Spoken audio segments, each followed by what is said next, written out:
아침마다 말씀으로 밝은 빛을 채우네. 어제 본문, 오늘 본문은 그 히스기야가 관한 이야기입니다. 히스기야가 통치하던 때에 위쪽인 북이스라엘 상황이 어떠했느냐? 북이스라엘은 왕이 없었습니다. 왜 왕이 없었냐면 아수르에게 멸망당한 때였습니다. 그러니까 이미 멸망 상태에서 굉장히 혼란스러운 그런 시기였죠. 이스라엘의 마지막 왕은 호세아 왕인데 호세아 왕이 이제 끌려가고, 그리고 이제 주전 722년에 망했기 때문에 이때는 굉장히 어수선한 그런 상태입니다. 그럴 때 이제 히스기야 왕이 유월절 초청을 한 겁니다. 그러니까 북이스라엘에게 너희가 유월절을 지키라. 유월절을 지키라. 유월절을 지키면 다 예루살렘으로 모이잖아요. 나라가 이제 두 개로 나눠져 있을 때, 뭐 우리 지금은 한국은 남북이 갈려서 이렇게 오고 가고 할 수가 없잖아요. 또 옛날에 보면 독일도 보면 이렇게 나눠져 가지고 이렇게 오가는 것이 우리보다는 조금 자유로운 부분이 있었지만 그래도 이렇게 제한이 있었잖아요. 하지만 이스라엘은 북이스라엘과 유다와의 관계는 두 개로 나눠져 있었지만 오늘날 대한민국처럼 이렇게 서로 오고 가기 힘든 그런 것은 아니었습니다. 뭐 그런데 어떤 통제가 있고 그러지는 않았다 그래요. 그러니까 그런 자유로움은 좀 있었는데 지금 북이스라엘은 이제 아수르에게 망한 겁니다. 망했는데 이제 히스기야 왕은 유다 쪽에서 북이스라엘에게 이제 너희가 유월절을 지키기 위해서 너희 자체적으로 뭐 산당에 모이고 그랬는데 이제 예루살렘으로 와서 유월절을 지키라. 이렇게 이야기를 한 겁니다. 그러니까 그들에게 어떤 신앙적 회복을 위한 제안을 한 것이죠. 자, 이런 상황 속에 지금 놓여 있는데, 자, 이때 지금 거론되고 있는 것이 유월절이잖아요. 유월절. 그러면 유월절이라는 것이 어떤 의미를 가지고 있느냐? 아시다시피 유월절은 이스라엘 백성들이 출애굽하는 것을 기념하는 거잖아요. 출애굽. 그러니까 출애굽할 때 이스라엘 백성들이 나오기 위해서 10가지 재앙을 내렸는데 그 10가지 재앙의 제일 마지막 재앙이 뭐냐면 마다들이 죽는 것이잖아요. 예, 마다들. 근데 이스라엘 백성들이나 뭐 애굽 사람도 마찬가지입니다. 그 장자들이 살 수 있는 길을 열었는데 그것이 뭐냐면 문설주에 이제 양의 피를 뿌려라. 그 피를 뿌린 그곳에는 이제 그 재앙이 지나갔다고 해서 패스오버. 그래서 이게 패스오버 유월절이라는 말을 쓰는 겁니다. 그러니까 유월절은 그 재앙이 지나고 나서 이제 애굽으로 나오게 되니까 그때를 기념하는 것이 이스라엘 백성들에게는 굉장히 중요한 것이었고 그래서 율법에 규정되어 있는 것입니다. 근데 이제 솔로몬 이후에 그 왕들이 선한 왕보다는 악한 왕들이 많았잖아요. 그래서 유월절을 거의 지키지 않았습니다. 유월절을 지키지 않은 것은 유다 쪽도 마찬가지고 북이스라엘 쪽도 유월절을 지킨 지가 오래된 겁니다. 그러니까 솔로몬 이후에는 거의 유월절을 지키지 못했습니다.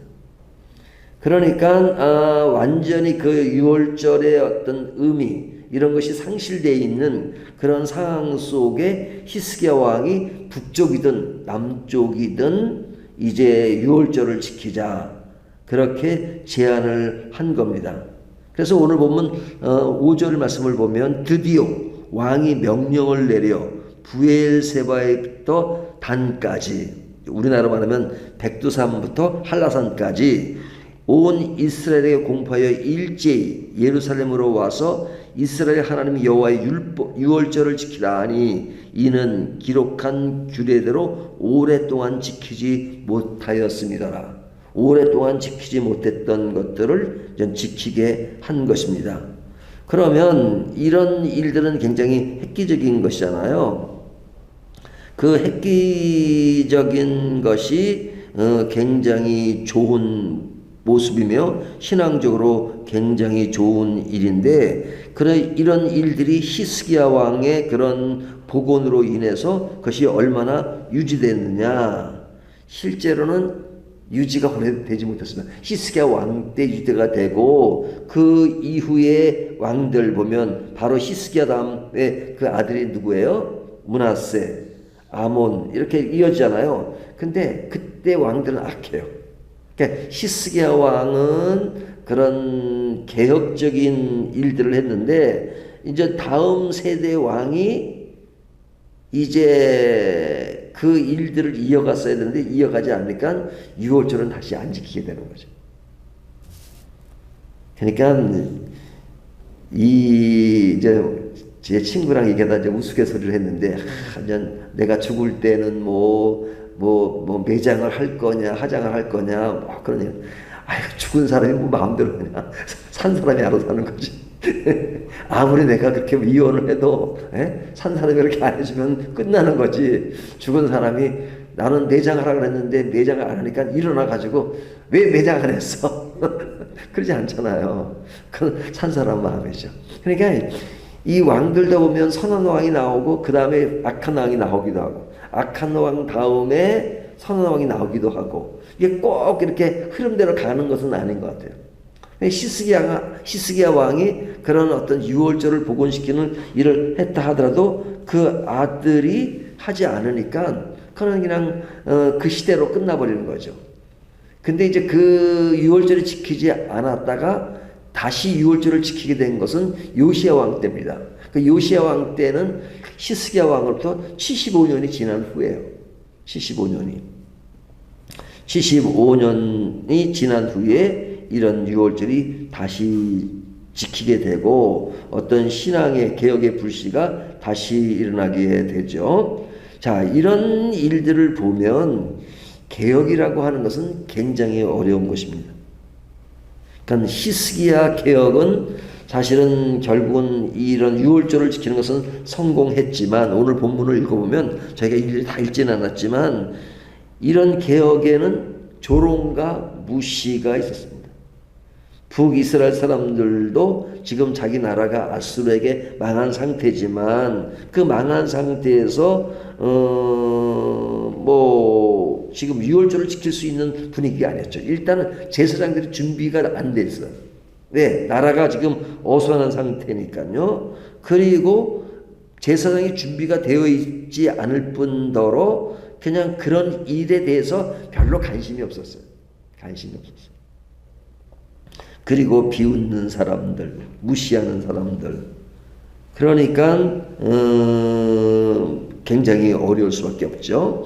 근데 이제 이런 개혁을 할 때 히스기야는 어떤 형식보다는 마음을 우선시하는 그런 용기와 인내가 있었던 것 같습니다. 그러니까 이 히스기야는 둘째 달에 유월절을 지킨다. 원래 첫째 달을 지키는 건데 둘째 달로 지키는 것을 보면 율법의 형식보다 회복의 본질을 선택하고 그런 개혁을 추진해왔던 것 같습니다. 그러니까 그의 개혁에는 그런 내면을 중시하고 그리고 사람들의 조롱과 무시가 있음에도 불구하고 그것을 극복하고 개혁을 했던 것이죠. 자, 그렇다면 이 말씀이 오늘날 우리들에게 주는 메시지가 무엇이냐? 우리들에게도 늘 히스기야 왕이 했던 것처럼 개혁이 필요한 것이죠. 그 개혁을 위해서는 우리의 과거의 습관과 타성에서 벗어나야 하는 것인데 그것이 결코 쉬운 것은 아니죠. 쉽지 않으니까 개혁이 필요한 겁니다. 근데 우리들에게 가지고 있는 그런 과거의 그릇된 습관과 타성이 무엇인가 하는 것. 근데 그런 변화를 이룰 때에는 사실은 주변의 시선이나 조롱이 방해가 될 때가 참 많죠. 그러니까 어떤 변화를 사람들이 다 좋아하진 않아요. 물론 그 변화라는 것이 좋은 일로 변화가 되어야 되죠. 근데 좋은 일로 변화되는 것에 사람들은 그렇게 늘 좋아하는 것은 아닌 것 같습니다. 그러니까 사람들이 죄를 지어서는 안 된다 그러지만 죄를 짓는 재미가 있거든요. 그러니까 죄를 짓는 겁니다. 죄를 짓는 재미가 없으면 왜 죄를 져요? 재미도 없는 거. 죄를 짓는 그 짜릿함. 그것은 좋으니까 사람이 죄를 짓고, 그런 것들이 그냥 또 편하긴 하죠. 죄를 짓는 것이 편합니다. 죄를 안 짓는 것이 편하지 않을 때가 참 많죠. 그러니까 사람들이 죄를 짓거든요. 그렇기 때문에 그런 변화를 위해서는 내 자신의 결단, 준비가 필요합니다. 내가 정말로 주님을 제대로 믿겠다 했을 때 그런 각오와 자세, 그런 것들은 마음만 먹으면 되느냐? 아닙니다. 결단과 더불어서 인내가 필요하고 또 그것을 위한 준비가 필요하고, 그래서 힘들 때가 많지만 그런 가운데서 서서히 변화되면, 달라지면 그런 가운데 그게 좀 익숙해지면 좀 더 그것이 정착이 되고, 그래서 변화가 되는 것이죠. 그래서 세월이 지난 다음에 보면 상당히 많은 변화가 일어났구나 하는 것을 느낄 수 있죠. 조금씩 변화가 되니까. 그러니까 히스기야의 개혁을 통해서 우리 개혁을 다시 한번 생각해 보는 것은 매우 중요하다 하는 생각이 듭니다. 자, 이런 개혁을 위해서 우리가 어떤 자세가 필요하냐, 늘 강조되지만 늘 겸손함이 필요합니다. 겸손함은 사람과 사람의 관계 속에서도 사용되는 언어지만, 하나님 앞에서 겸손함이라는 것은 뭐예요? 항상 말씀 앞에서 자신을 낮추는 태도입니다. 그러니까 하나님 앞에 자신을 낮춘다는 것은 너무 당연한 거 아니냐, 크신 하나님인데 실제로는 그렇지 않습니다. 항상 하나님 앞에서 잘난 척하고 하나님의 말씀보다는 그냥 내 생각, 내 방법, 나의 독립, 이런 것들을 우선시하니까 그냥 내가 주체가 되는 거죠. 그것이 교만인 것이죠.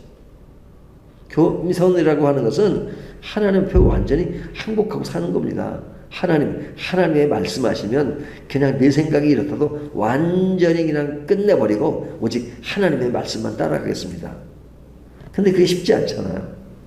그러니까 겸손함이라고 하는 것은 늘 하나님 앞에 낮은 자기의 자신을 늘 내려놓는 것입니다. 그런 겸손이 되면 순종인데, 그 순종은 형식보다 마음으로 응답하는 실천이 중요하죠.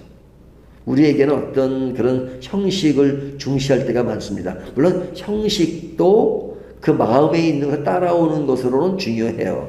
하지만 마음보다도 형식이 더 앞서 있으면, 형식으로 되어진 것을 다 형식으로 되면 모든 것을 다 이루었다고 생각하지만, 형식은 됐지만 마음은 안 된 경우도 많잖아요. 그렇기 때문에 마음이 중요하다. 그것은 하나님께 순종하는 것은 형식적인 순종. 예를 들면 우리가 형식적인 순종이 뭐예요? 교회에 오고 기도하고 말씀 보고, 그 형식으로 순종한 것이죠. 근데 그런 외형적인 순종은 있지만 실제로 삶의 변화가 없고 하나님의 실제로 따라가는 그런 것이 아니고, 그런 어떤 행위가 있다, 그런 행위만 있다 그러면 종교적인 행위잖아요. 행위만 있다 그러면. 그러니까 당연히 그 말씀의 내면이 있는 그런 형식의 순종은 매우 중요하고, 어떤 우리 신앙의 습관, 이런 거 굉장히 중요합니다. 하지만 그것은 전제가 뭐냐면 그 실제로 하나님과의 관계의 형성이 분명히 이루어진 상황 가운데 이루어질 때 그 가치가 있는 것이죠. 그리고 그런 변화를 위해서는 인내가 필요합니다. 인내, 조롱과 무시 속에서도 흔들리지 않는 믿음. 그리고 그런 믿음은 혼자만 가지는 것보다는 공동체 안에서 함께 회복하고 함께 지키는 그런 것이 굉장히 도움이 되죠. 나 혼자 하면 굉장히 외로워요. 하지만 나 혼자는 힘든 세상에서도 그래도 우리 밝은 교회 안에서는 그런 것이 잘 이루어진다 그러면 그 안에서, 공동체 안에서 그런 일들에 대한 어떤 좀 잘 이루어질 수 있는 그런 여건이 마련되는 거잖아요. 혼자 하는 것보다는 둘이, 다른 데는 안 돼도 가정에서 부부가 이루어진다면 그것으로 인해서 좀 더 그런 개혁을 이룰 수 있는 길이 좀 더 크게 열린 것이고, 더 큰 공동체 안에서 교회에서 이루어지고, 좀 더 많은 또 사람들의 모임수 이루어진다면 그것은 아름다운 것이겠죠. 오늘 히스기야의 그런 개혁을 통해서 이스라엘 백성들과 유다 백성들이 유월절을 잊고 살고 있을 때 그들에게 어떤 개인의 신앙적 회복과 공동체의 연합을 통해서 그런 것들을 이뤄가는 그런 모습 속에 나 개인의 신앙의 변화를 어떻게 주어야 되는가 하는 것들을 다시 한번 생각하게 합니다. 오늘 이 말씀을 가지고 오늘도 도전이 되는 하루가 되시기를 주님의 이름으로 축원합니다.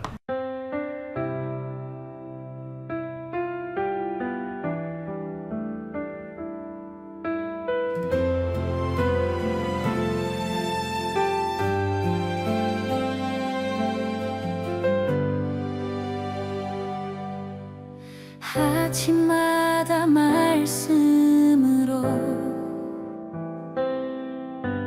밝은 빛을 채우네. 기도 속에 주님 계시고 숨결만